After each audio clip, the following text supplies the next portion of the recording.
Caros alunos, tudo bem com os senhores? Espero que sim. Eu consegui me organizar para gravar essa aula extra, que na verdade trata de 4 pontos, ou melhor, 2 pontos que foram, duas dúvidas que foram apresentadas nas aulas anteriores, nas nossas aulas presenciais. E os outros pontos eu vou discutir adiante. Quais são as dúvidas? Primeiro foi perguntado sobre a classificação limitada à sociedade anônima. Essa dúvida provavelmente surgiu com base no livro do professor Marion, que trata brevemente das duas naturezas jurídicas. E passivo a descoberto ou PL negativo, em que situação uma empresa pode chegar no PL negativo. Ativo arrendamento e programa de fidelidade a gente vai discutir após a P1.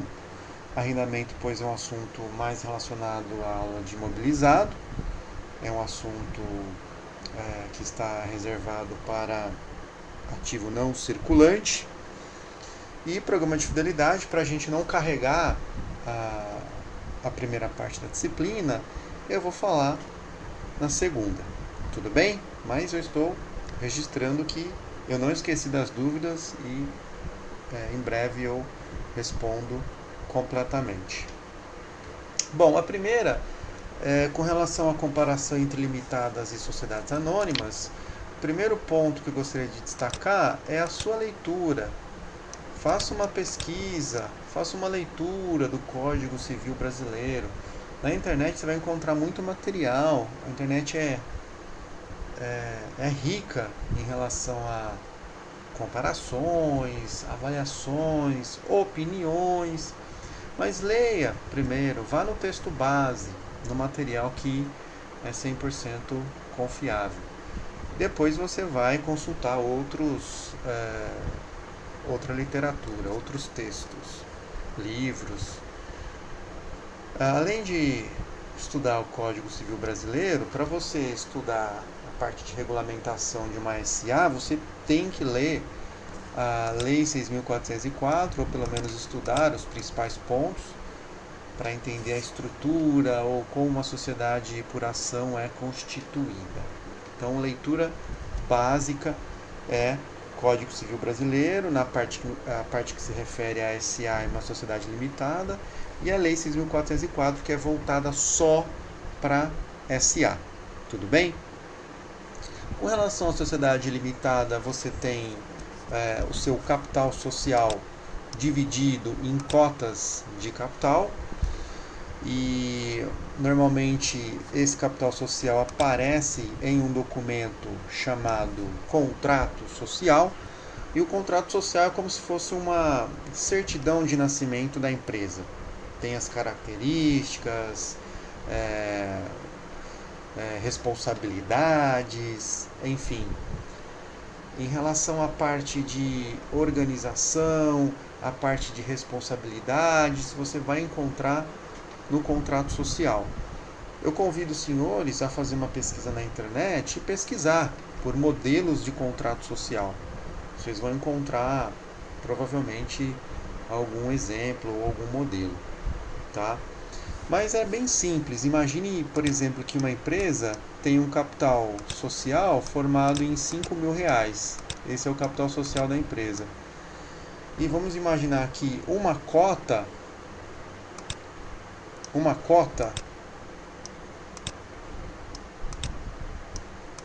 corresponde a R$ 1.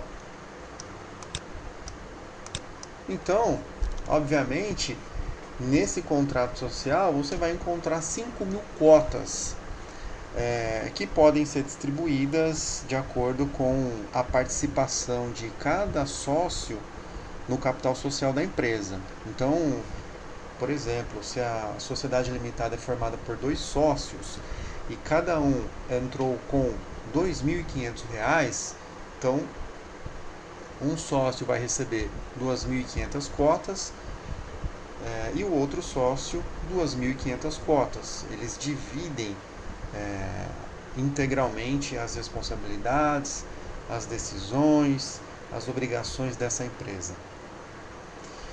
Bom, de maneira geral, ela tem uma estrutura mais enxuta em termos de complexidade. Ela tem uma complexidade menor em relação às sociedades, em relação às sociedades anônimas. Um exemplo disso são os conselhos. Quando você for estudar a sociedade anônima, você vai perceber que tem algumas exigências em relação à formação ou constituição de conselhos, conselho fiscal, conselho de administração, enfim, tem uma exigência em relação à estrutura, à organização dessa sociedade anônima, o que não acontece na limitada. A limitada ela é mais simples em relação à sua estruturação. Então, essa é outra diferença. Se você fosse levantar, se você fosse comparar, olha, eu quero iniciar a minha companhia, eu não sei se eu vou iniciar como limitado ou sociedade anônima. Em relação à parte de organização, de estruturação, o custo de uma sociedade limitada pode ser menor em função da sua estrutura ser mais enxuta. É claro que cada caso é um caso e a gente precisa analisar com cuidado. Mas de maneira geral ela é mais simples. Ela dispensa a sociedade limitada, dispensa formalidades legais como a publicação dos atos societários e informações financeiras. Então, na verdade, essas informações são elaboradas, mas elas são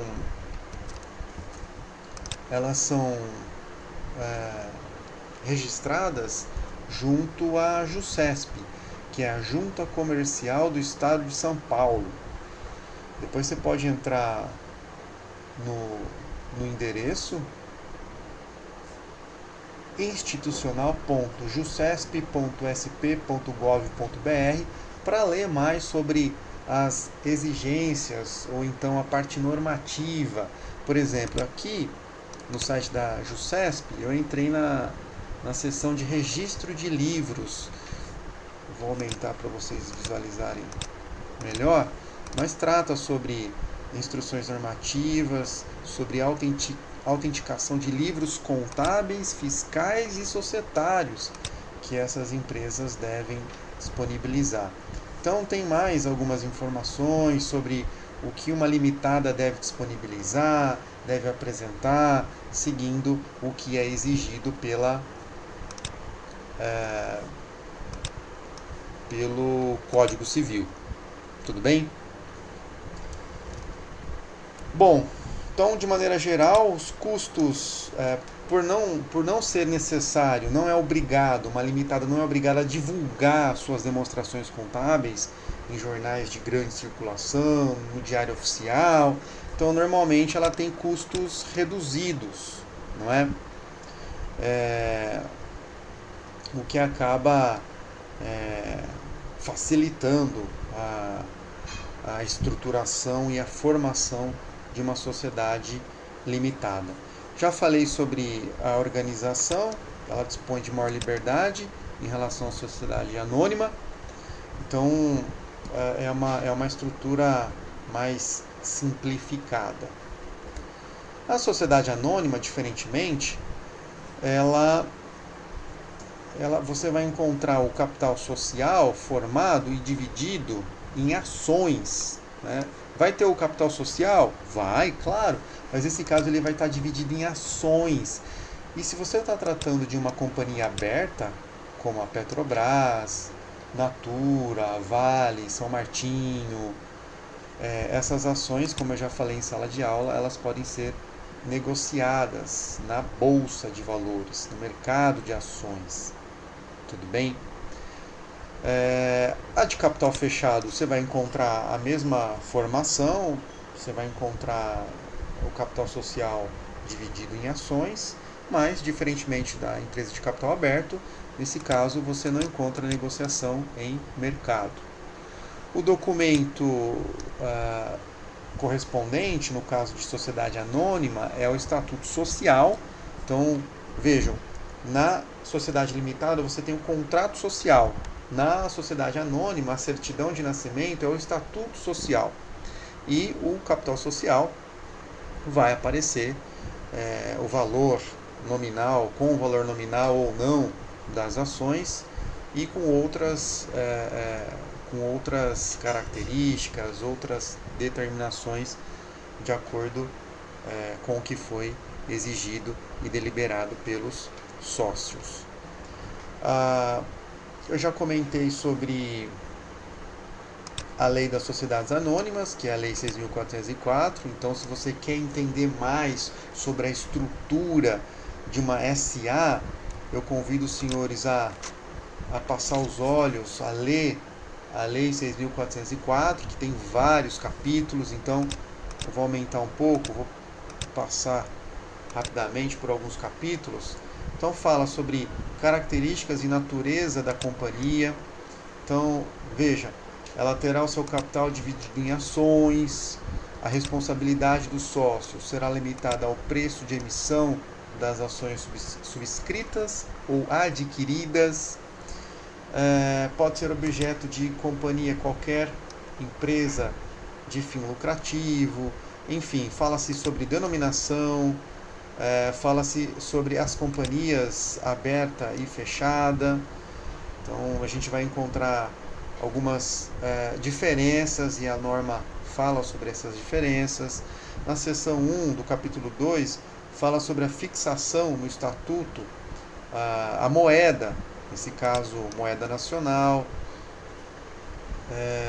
Fala-se sobre a formação, não é, do capital, né? Nesse caso a gente está, o capítulo 2 ele trata só sobre o capital social. Então vai falar sobre a fixação, alteração, formação, pode ser por dinheiro, pode ser por bens, os bens podem participar da formação do capital. O que mais? Fala-se sobre avaliação, não é? Eu vou entrar com um bem na minha empresa, ele corresponde ao capital social, mas qual é o valor desse bem? R$1.000, R$2.000, R$3.000? A gente precisa fazer uma avaliação. Então tem informações, tem orientações sobre como as empresas podem proceder nesse caso. Tudo bem? Você vai passando os olhos, você vai encontrar informações sobre ações ordinárias, ações preferenciais.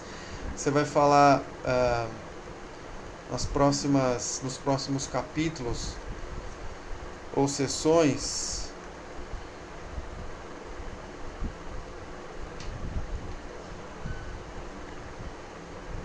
você vai encontrar informação sobre direito dos debenturistas em caso de debentures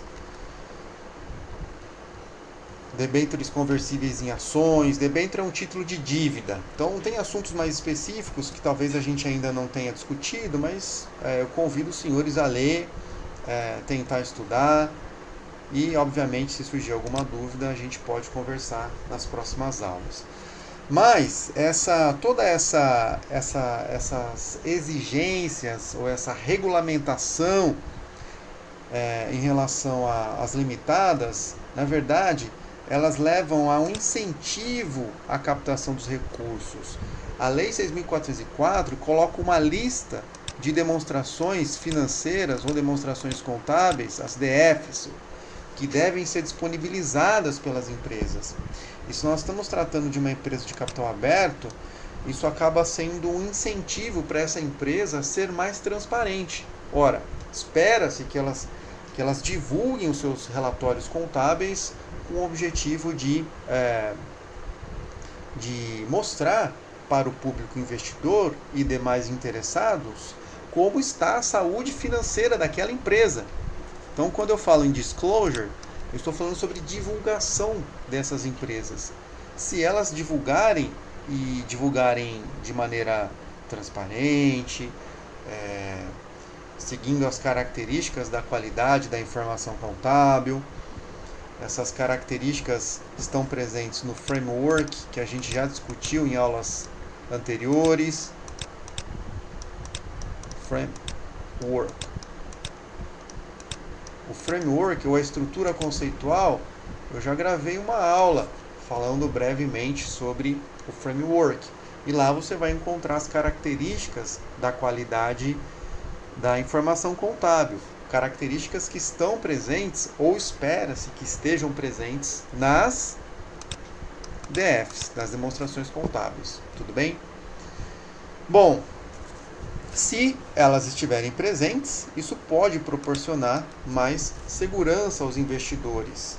E considerando as outras características de uma SA, como a estrutura administrativa, o controle, a prestação de contas, a complexidade que envolve a criação e manutenção de uma lei, de uma sociedade anônima, isso realmente pode trazer mais informação e mais segurança ao investidor. É claro que tem sociedades anônimas diferentes, né? Mas esse é um assunto para outra aula, tá bom? Então, basicamente, o que eu gostaria de comentar sobre a natureza jurídica de limitada e SA é essa. Agora, para você completar o seu exercício de pensar sobre elas, eu convido os senhores a pesquisarem na internet empresas, né, com essa denominação. Empresas limitadas e as empresas e as sociedades anônimas. As SA, você já sabe onde pesquisar. Aqui no site da B3, em empresas listadas, você vai encontrar as grandes empresas brasileiras, não é? As limitadas, você pode fazer uma pesquisa na internet para encontrar exemplos e, obviamente, depois a gente pode discutir sobre isso. Tudo bem? Bom, além disso, outro ponto que eu precisava esclarecer para os senhores é com relação ao passivo a descoberto ou PL negativo, não é? Então, só para a gente ilustrar um exemplo de como uma empresa pode chegar no PL negativo, considerem o seguinte. Essa companhia tem um caixa de 100, um estoque de 200, fornecedores de 170 e um capital de 130. Vou imaginar que esse estoque é de péssima qualidade e a empresa, na hora de vender, ela acabou vendendo por 50. Por quê? Qualidade, o produto ficou muito tempo no estoque, ou sofreu alguma deterioração, perdeu qualidade, enfim. Aconteceu alguma coisa ali e ela acabou apurando um prejuízo. Nesse caso, vamos imaginar que ela recebeu à vista esses 50, tá? Ao elaborar o balanço, após essa transação, só essa transação ocorreu. Você vai ter um caixa de 150, que o caixa aumentou em 50. Você vai ter fornecedores, no caso, não houve nenhum pagamento, tá? Então, permanece em 170. O capital, vejam, não mudou, permanece o mesmo. E agora, aquele prejuízo de menos 150 vai aparecer lá em LPA, ó, lucros e prejuízos acumulados. E reparem que nessa condição, o seu PL passa a ser negativo. O seu PL, que era de 130 em T0, ele passa a ser de menos 20 em função desse prejuízo que aconteceu. Então, basicamente, o PL negativo ou passivo a descoberto, ele passa a acontecer. Essa é uma maneira de chegar no PL negativo. Uma empresa que vai acumulando resultados ruins ou prejuízos, em uma certa data, a gente fala, o PL virou, ou seja, o PL passou a ficar negativo. Isso pode acontecer, né? Eu convido os senhores a pesquisar exemplos de empresas, e no site da B3 você vai encontrar muitas empresas para pesquisar, e tentem procurar quais empresas têm PL negativo, né? Se vocês não encontrarem, me avisem, pois eu posso indicar alguns exemplos, tá bom? Era só isso que eu tinha que passar para os senhores. A mensagem era mais rápida e qualquer dúvida, qualquer questão, eu estou à disposição, tá bom? Muito obrigado, um abraço.